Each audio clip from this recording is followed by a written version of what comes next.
Thanks, Kate, and good morning, everyone. Thanks for joining today. Our COVID roller coaster ride continues.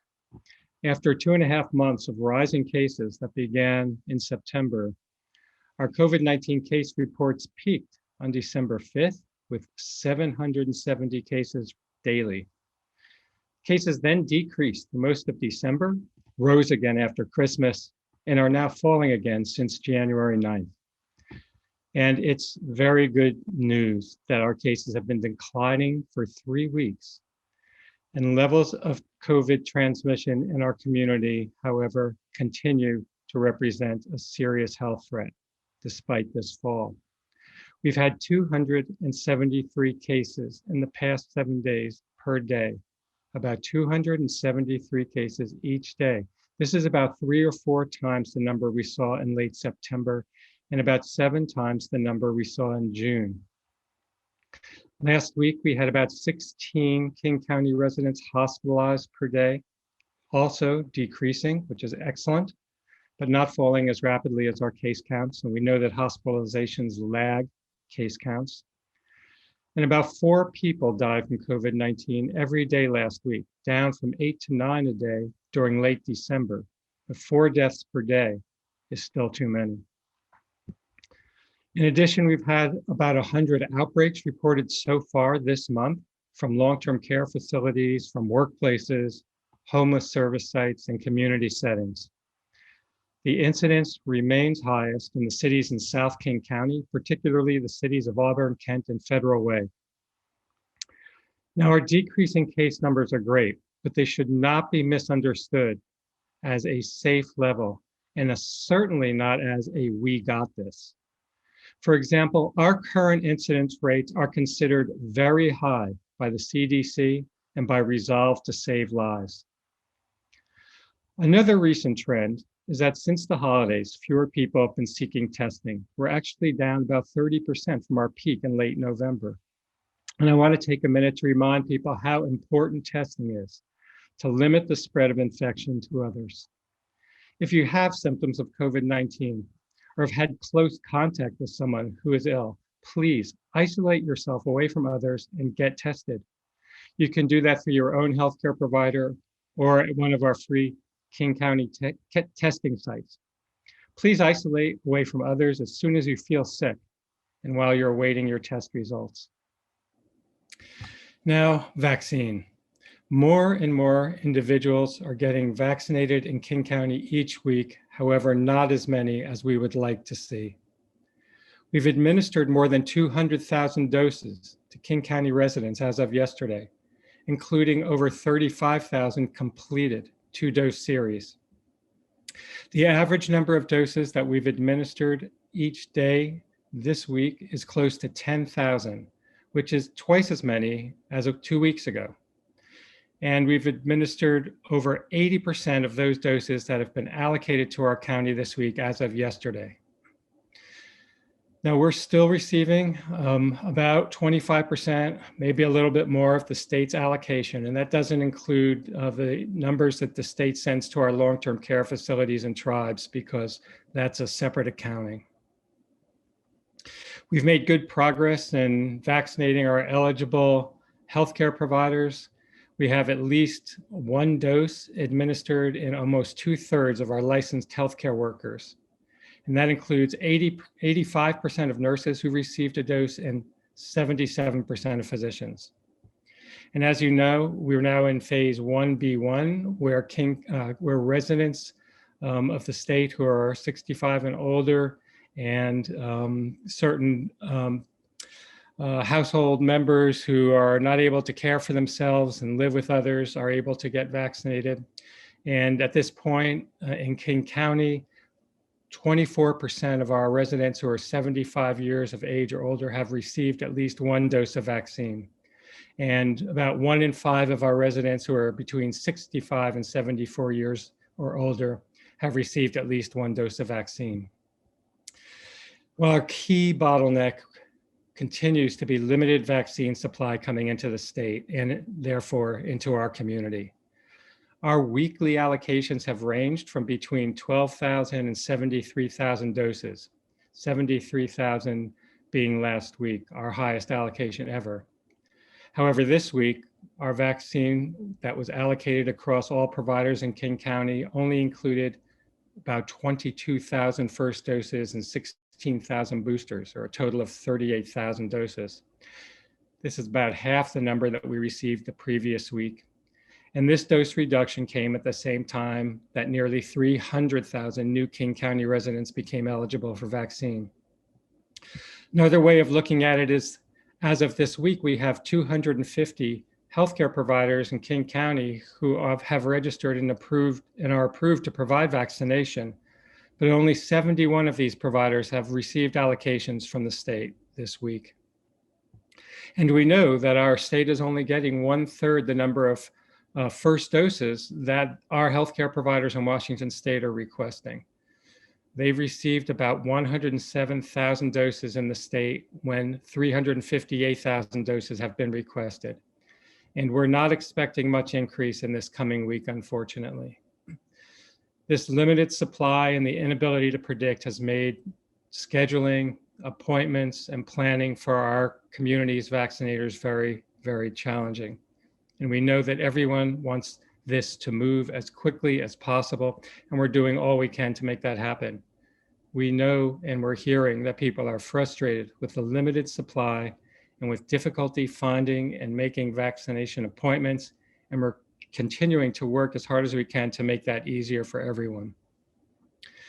Given this limited supply, our focus is using the limited doses that we get allocated to Public Health, Seattle and King County, which is a very small proportion of overall doses, to ensure access to the vaccine among the highest risk groups and equity in vaccine access across the county. We're focusing our efforts on those eligible high-risk persons who are not connected to a doctor or a healthcare system, and setting up sites to reach older adults in communities that have been disproportionately impacted by COVID-19. I just want to pause for a minute and share some data from the Centers for Disease Control about the impact of age on COVID-19 risk. Compared to adults who are 18 to 29 years of age, adults who are 65 to 74 are 5 times more likely to be hospitalized and 90 times more likely to die from COVID-19. And adults 75 to 84 are 8 times more likely to be hospitalized and 220 times more likely to die compared to the younger comparison group. And finally, our adults 85 and older are 13 times more likely to be hospitalized and 630 times more likely to die. So you can see that the risk of hospitalization and death goes up proportional to age, with the 85 and older, the 75 to 84 being at higher risk than the 65 to 74, and the 65 to 74 being at higher risk than adults that are younger than that. Now, for this reason, starting Monday, as you've heard, King County is launching 2 COVID-19 community vaccination sites in Kent and Auburn. And these are particularly focusing now on reaching older age groups 75 and above, who are at much higher risk of dying from COVID-19. So these sites will really be focusing on those groups, 75 and older, as well as 50 and older who cannot live independently or are living with and caring for their own family members or are caregivers and home healthcare workers. Each site will initially offer up to 500 free vaccinations per day, and we hope if supplies improve, we can increase the number of people vaccinated at these sites. And we will expand to additional groups for scheduling appointments at these sites as well as vaccine supply increases. There's more information on our public health vaccine website, and registration for these 2 sites will begin tomorrow morning. Now, vaccinations really are an important part of our defense once enough of us are vaccinated, but they clearly are not our only defense, and they cannot be our only defense. I want to talk a little bit about the variant in this context.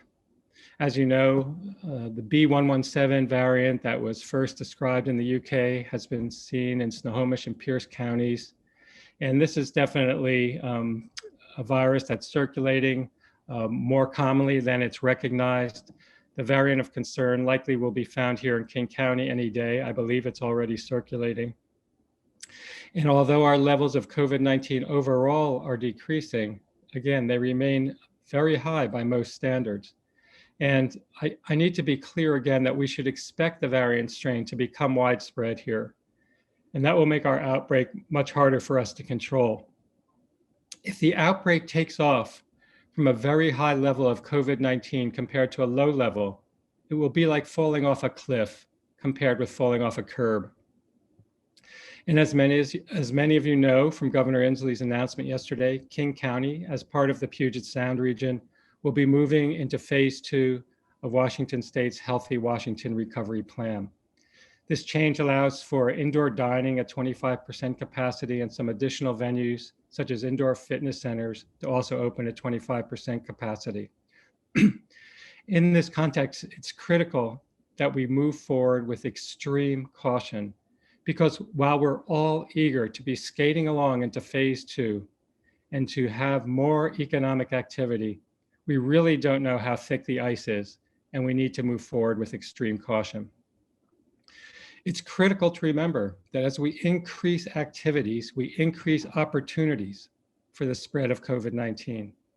And with these new variants, continuing to do what we've done previously just won't cut it. The variants are a game changer. They're faster and more dangerous, and we need to be a lot better against a much stronger virus. When a variant outbreak takes off, it will be more like an F-16 than a Cessna. Multiple countries in Europe have had to resort to ever more severe lockdowns, the word we do not want to hear, in an attempt to control the B117 variant. And this is partially because they let the virus spread too widely before taking needed actions. The larger a COVID-19 outbreak gets, the faster it grows and the harder it is to control.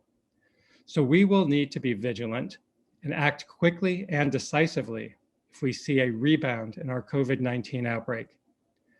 But we do have the advantage now of an early warning to help us prepare by getting transmission as low as possible, as quickly as possible.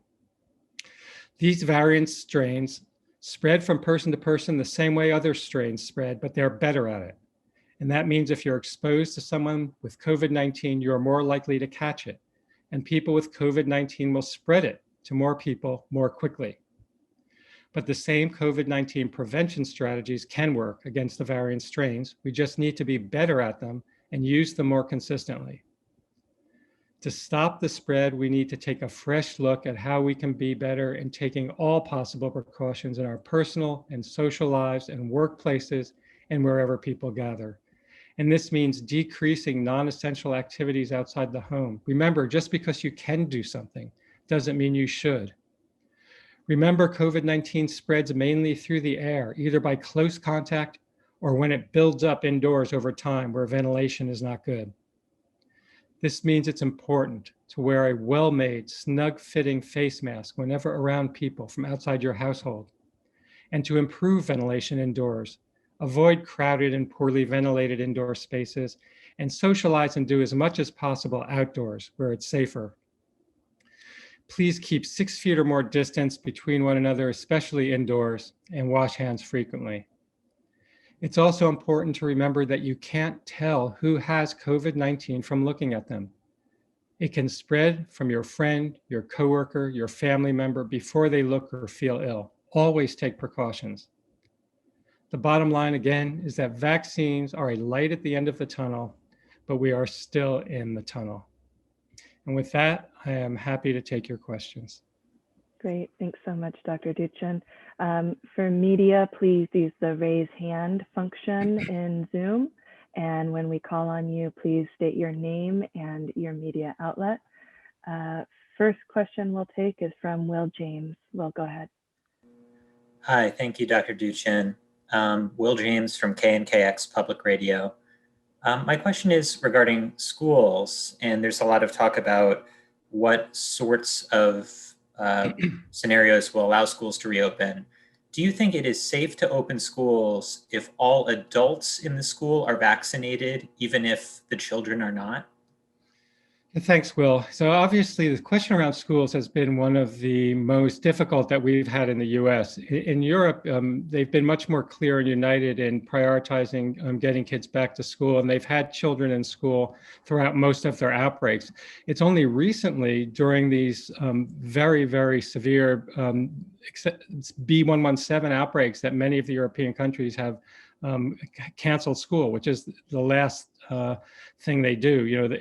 The idea is that schools should be the first to open and the last to close, and other things should be other steps should be put in place to allow that to happen. With respect to vaccination, vaccination is not something that's going to happen quickly, and the available evidence, which is continuing to accumulate, and you probably saw the recent report from the Centers for Disease Control, suggests that if precautions are taken, and I mean taken seriously, around bringing kids back to school as safely as possible, the risk for transmission in schools does not appear to be much different from the risk from transmission in the community. So, given the tremendous benefits of in-person schooling and the risks to children who are out, we encourage our communities to carefully weigh the values of and the risk to the students, to the teachers, to the community of not having in-person learning versus the benefits of having in-person learning. Vaccination, is not something that should be required to bring schools back safely. And practically speaking, it will be many months before there are enough vaccines to vaccinate the eligible risk groups in the priority that they've been established nationally. So I think a bigger question that's uncertain is, can schools follow the guidance as it's laid out? And if so, the risk can be reduced to a, I think, reasonable level, but there's no such thing, as perfectly safe. When schools are in session, just like anywhere else where people come together, there will be a risk for transmission. And the goal is to decrease that risk, just as we do in our other essential workplaces where people have to come together every day, transit, food production, grocery, other critical services that the society is currently engaged in. We need to take steps to minimize risk in all of our essential services. And with that, the risk is potentially manageable. The thing that's uncertain to me right now is what the impact of the variant strains will be on transmission in our community in general. And, we know that bringing kids back to school for in-person learning is safest when the levels of transmission of COVID-19 in the community are low.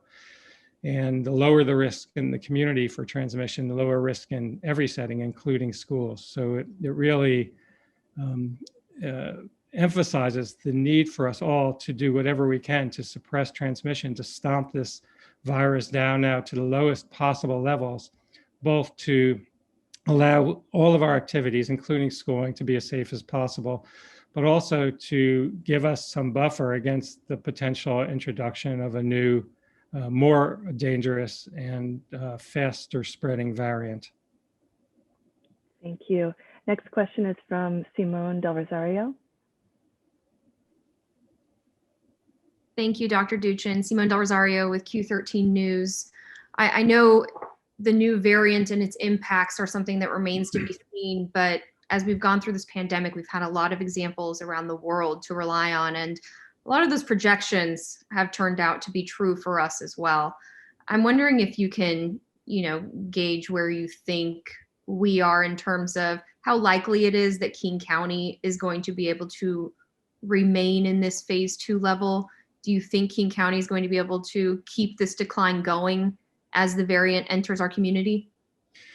Well, there's no reason to think that these variants are going to be different here in the US or in King County than they have been in Europe. And you can see right now in the UK, in the Netherlands, in Greece, in Spain, in Portugal, starting in Germany now, those countries are having to resort to severe lockdown measures to control the spread of that variant. Now, they didn't take action early. They didn't recognize the variant, and they didn't get transmission levels down before the variant became widespread. We do have, well, first of all, there's no reason to believe that we won't have the same experience if we follow the same course that they took. So we need to be smarter and do better. And that means we need to be more effective at every possible strategy that would interrupt transmission of COVID-19 now before a variant became established. As I said, once the bigger an outbreak is, the faster it grows and the harder it is to control. And that's especially true with these new variants. So I hope that we're able to continue to make progress to see our case rates go down and to handle the inevitable introduction of these new variants safely and responsibly. But we're going to have to do better than we did over this past fall with our COVID-19 prevention behaviors and strategies for that to be so.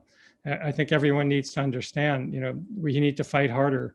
The enemy is smarter and stronger, and we will not, I don't have any reason based on evidence to think we will be successful simply by hoping that things will work out well and not taking the difficult but necessary actions to interrupt the transmission of this virus in our community. Thank you. Next question is from Graham Johnson. Hello, Dr. Duchin. Thanks so much. I'm curious, given your concern about the variant, are you okay with this move to phase 2? I mean, is it unwise or even reckless to be reopening indoor dining?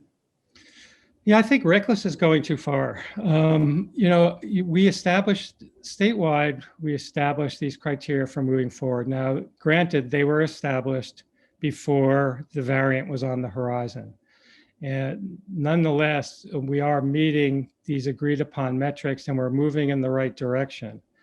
I think and we can't really, downplay the tremendous adverse impacts on the economy, on people's lives and their businesses and their livelihoods, and the need to get back to commerce and all aspects of our society as quickly as possible.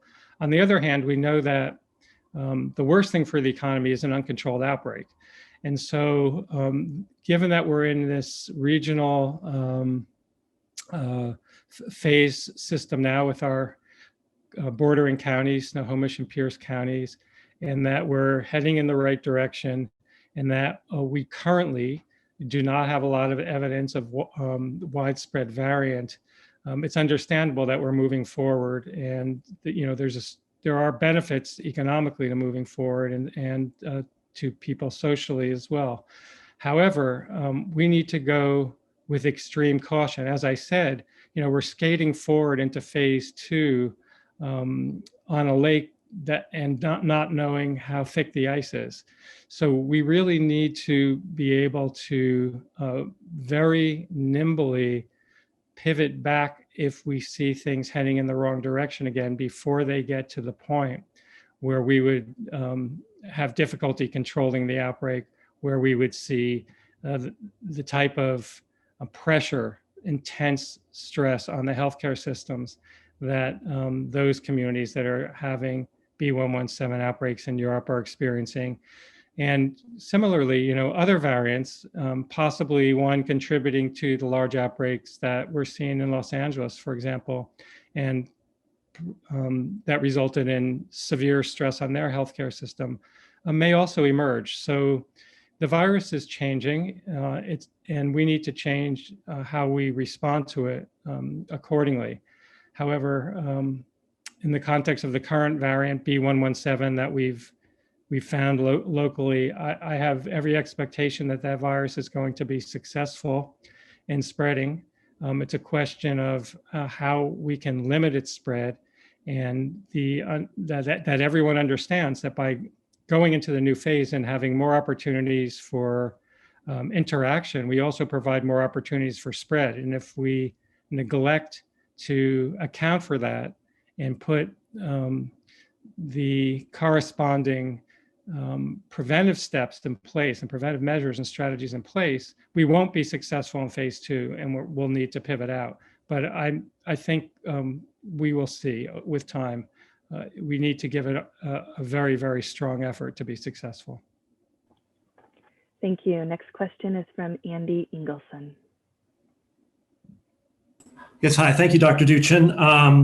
I'm wondering, in light of outbreaks in December at correctional institutions in King County, whether public health is working with staff there to plan to vaccinate, or if you have other recommendations. Do you think it's safe to not require vaccination of people being held in correctional facilities and staff? Yeah, thanks for your question. Both the Advisory Committee on Immunization Practices and the National Academies of Medicine recognize congregate settings as a risk venue for COVID-19 transmission and place them in the tiering relatively high up. So they are congregate settings, including correctional facilities, are in the prioritization scheme. And they should be in the prioritization scheme relatively high up. They're at this point, given the very limited number of doses that are available, we and most of our country are focusing on those that are at the highest risk of dying, and those are the older adults. But as more supplies become available, we would extend immunization to congregate settings, including homeless shelters, correctional facilities, and others. Thank you. I'd now like to take some questions we've heard via community on Facebook. One question is about what Public Health Seattle and King County is doing to get vaccinations and serve vulnerable older adults, particularly those who may have challenges with connecting to the internet or transportation. Yeah, thank you for the question. As I said, the older adults are at the very highest risk of dying from COVID-19, and we're trying to ensure that vaccine gets to those populations wherever they're living in the county. A couple of things are happening with that older adult population. We have now multiple mobile vaccination teams in collaboration with local fire departments that are reaching high-risk adults who can't get to vaccination sites, including staff and residents of adult family homes and vulnerable older adults who live in low-income senior housing and permanent supportive housing. And these teams are also making sure that they reach those in South King County where disease prevalence is the highest. Those efforts are underway. We're also coordinating with community partners on pop-up community vaccination clinics. For example, our ICHS community clinic is standing up a pop-up in the International District. Seattle Fire is also hosting a pop-up for home health workers. We've also given a number of grants focused on racial inequities with COVID-19, including an emphasis on BIPOC communities to help with outreach and education to facilitate access to vaccine appointments and help people understand where vaccine is available in their community, as well as answer questions about vaccine that reflect mistrust or fear or vaccine hesitancy. We're also increasing our ability to have information available in multiple languages and working with community-based organizations to help elders schedule appointments for our own high-volume sites that we're standing up next week. And then finally, we have a group of community navigators in the field who are conducting active outreach to help schedule elders for appointments. And that includes providing language interpretation and support for those with limited English proficiency. So this is a really important area for us. We continue to engage our community and ask for their advice on how we can do better. As you all know, we have a serious problem in our country with entrenched health inequities due to structural racism and other economic, environmental, and educational disparities. And it's always very challenging in the midst of a large-scale public health emergency to reverse the effects of so many years of those long-standing inequities. But we are trying our very best to do that to the greatest extent possible. Thank you. Next question is from Patrick Quinn. Hey, Doctor, two quick questions. What metrics will you be looking at? I know you're a data guy in terms of if you need to pivot back from phases. You mentioned some apprehension. Is it just hospitalizations with regards to this new variant? And then also, can you just once again address the mixed messaging for those who are like, well, you want us to go to gyms, you want us to go to coffee shops, bars, restaurants, that's okay. And yet we have all of these variances. How do you defend that? Yeah, okay. So the metrics, the state's using 4 metrics, our 14-day incidence rate, our positivity rate, and then 2 around hospitalizations, hospital capacity metric, and then also the rate of hospitalizations. So some of the challenges are that several of those metrics are really lagging indicators. They're not giving you real-time information, and they may take a couple of weeks to reflect what's going on in the community. For example, hospitalizations rise several weeks after cases start to rise. And our data on positivity are very much delayed, almost 3 weeks old, by the time the state analyzes them. So we don't want to be overly reliant on metrics that aren't timely. So that leaves us with our case counts and incidence rates as being, the most timely measure, or maybe outbreak reports as well. So we'll be looking carefully at both our daily case counts and our outbreak reporting. And then the next most useful measure will be, if we can get it, more surveillance around the prevalence of these variants and what proportion of our cases are due to them. And that's a work in progress. And then finally, hospitalizations, before deaths, because when you see rising cases, then several weeks later, you see rising hospitalizations, and then several weeks later, you see rising death counts. And clearly, waiting for death counts to rise puts you too far down the road to be nimble. And again, just based on the experience from Europe, which we must learn from, or we will suffer the same devastating impacts that they're seeing now. We need to act quickly, and we need to be strong in our response to suppress this virus. So we will be watching our case counts and hospitalizations primarily in our outbreak reports. So the mixed messaging is very challenging, right? We're currently in a decline. People are feeling good.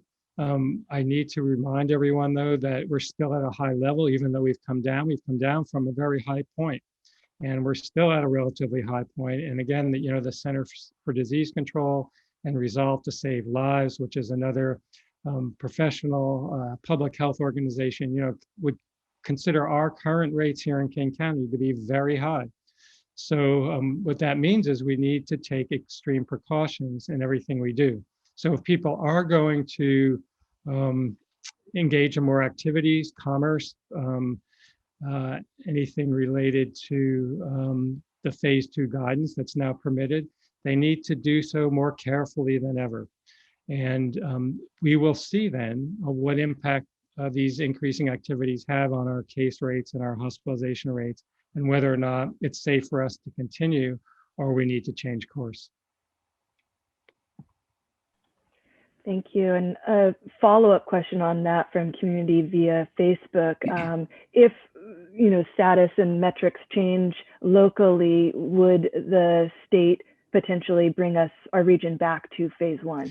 Yeah, if we see that the outbreak is worsening, we would need to move back to phase 1 or further, depending on how far we let it go. As I said, what's happened in Europe is the variants moved so quickly that they were forced to go to increasingly severe lockdown measures, and they still didn't even control it. I mean, they have curfews and lockdown upon lockdown now, and they're finally turning things around. We don't want to have that situation here. We want to be able to do as much as possible, but in order to do that, we have to be extremely safe about how we go about our business. And again, just because you can do something doesn't mean you should. You need to think carefully about doing things safely. And, we don't want to go too quickly. We've always understood with this outbreak that we need to move carefully and see what the results of our actions are before going too far too fast. So I think that is never more true than now with these more dangerous and rapid spreading variants, that they leave us very little wiggle room, and we need to be very cognizant of the need to take all the possible safety precautions to be successful if we want to do more. Thank you. Next question is from Esme Jimenez. Hi there, Dr. Duchin. I was curious about what happened yesterday with Kaiser, that there was this freezer that was malfunctioning, and then you ended up with these 600 or so doses. Do you have any more information on that? And then I was curious if there's any idea of maybe creating a standby list to have people readily respond to those kinds of incidents. Yeah, thanks for the question. So what we found out late last night, and as far as I know, this is not an official report, but there was a freezer door or a refrigerator door where the vaccine was being stored appropriately that didn't close properly for whatever reason. And there is an investigation going on to understand more precisely what happened there. But it was noted, the time was noted that this occurred, and it was determined that the vaccine, because it had warmed to a certain level, had to be used by 5:30 a.m. this morning, because these vaccines, these mRNA vaccines, are a little finicky. And once you take them out of the freezer, you need to use them within a certain time frame, or they need to be thrown away. And we don't want to throw any vaccines away. That's the last thing we want to do. So the Kaiser people found other healthcare systems that were willing to take these vaccines in the middle of the night and try and find takers. And I know that both systems, University of Washington and Swedish, were looking for people who are currently eligible, healthcare workers or people who meet the age criteria or other eligibility criteria for 1B1. And we did tell them that it would be better to give this vaccine to someone who was not eligible if they couldn't find enough eligible people in the middle of the night than to throw it away. And all the vaccine doses were used. So we don't expect these types of scenarios to be very common. Nonetheless, we do know that sometimes people don't show for appointments or can't make it to appointments, or for whatever reason, there are some doses left over at the end of a clinic. And we encourage all of our community vaccinators to have ways to identify people who are in the current eligibility. So other folks who would ordinarily be eligible to call up as rapidly as possible to take those doses, which we don't anticipate would be a lot, but a few potentially, and to have lists like you're suggesting. We do recommend that. This one last night was unusual just by virtue of the large number of doses. We never would have expected to have over 1,000 doses all of a sudden that needed to be used quickly, for which there were no appointments. So that's a really unusual and unfortunate situation. It's great that our community healthcare providers rallied, supported one another, and actually made use of every single one of those vaccine doses. So that worked really well. There was a lot of late night coordination going on. Kaiser initiated, and then we facilitated also, getting people identified to take advantage of that last minute opportunity. So yes, you're correct. Healthcare systems that do provide vaccines should have systems in place to rapidly call up folks who are eligible when they find themselves with unanticipated doses at the end of the day, or for other reasons. Great. We're going to take one final question from Rich Smith. Hi, Dr. Duchin. Rich Smith with The Stranger. Inslee said that we have 89% of the most vulnerable, or that we will have 89% of the most vulnerable vaccinated by March, which was part of the reason he said he changed the criteria for reopening. Do you know if we're on track to meet that number here in King County? And then can you describe the process that local health authorities use to move regions back? That is, do you have to negotiate with the health department chiefs in other counties to make the call, or do you sit in a room and when the case numbers start going up, or what does that look like? Yeah, thanks. So with respect to your first question, I have not seen the modeling that the governor was referring to. I'm very interested in that. I don't think we're on track either locally or nationally to vaccinate our way out of the threat of the variants, particularly the B117 variant. There just simply aren't enough doses being produced nationally to get enough people vaccinated to have herd immunity as quickly as March, which is when these variants are expected to become predominant. Now you have to think now. The entire nation is really looking at the late summer, before that we reach the number of people that we think would be potentially eligible for vaccine and that we'd like to see vaccinated to reach herd immunity. Vaccinating the elderly is great. And if we get a lot of our elderly vaccinated, it's true that they will be more protected, and we may, again, I haven't seen the governor's modeling, so I don't know, whether we're on whether if we put our King County numbers in, we would be on track. I did tell you that we had a quarter of our 75 and older and 20% of our 65 and older vaccinated. That's very good, but that's taken a month. Actually, that's not correct. It hasn't taken a month because we've only been about 2 weeks in the less than 2 weeks in the phase in which they were eligible. So it's possible that we'll have increasing coverage in that group if they continue to come forward.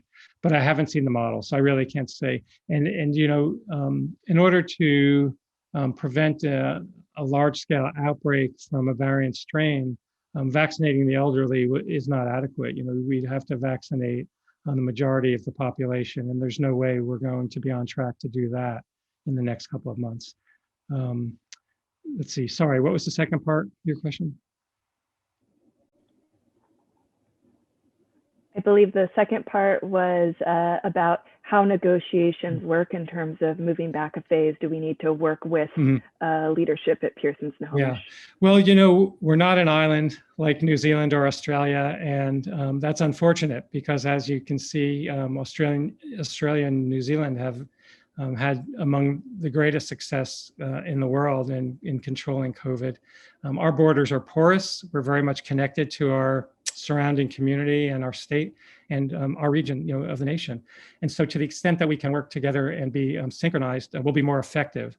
That said, the individual counties do have the authority and ability to act independently. If that was required, any of our counties would be able to do what we thought was necessary. But I think that, I hope that the steps wouldn't be so controversial that we wouldn't be able to move as a group if we felt that we were not being successful in phase 2, and we needed to take steps to protect the public's health. Great, thank you so much. Dr. Duchin, did you have any final comments? Just maybe one last bit about face masks, because you're probably seeing a lot of the coverage around the need for people to be really careful because COVID-19 can spread through the air, particularly in poorly ventilated spaces, and can even spread.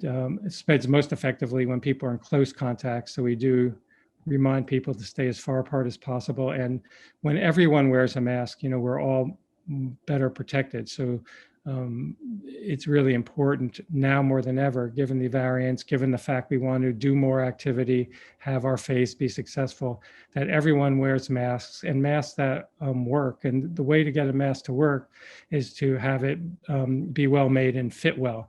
And well made means multiple layers, and fit well means snug against the face. So if air is going out the sides or up the top and fogging your glasses, it's not working as well as it should be.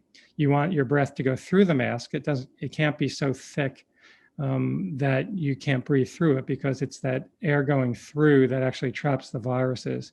If you're sucking air around the sides, or your air is blowing out around the sides, the mask is not as effective as it should be, and it's not doing its job.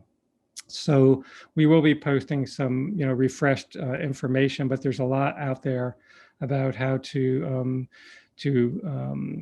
choose a good mask and how to make a good mask, how to make a mask fit well. And I encourage everybody to take a look at that and think about using your masks compulsively whenever you're around others outside the home, except if you're outdoors and distanced. It's not as critical. And also getting the best quality and best fit mask that you can. So with that, I look forward to seeing you all next week.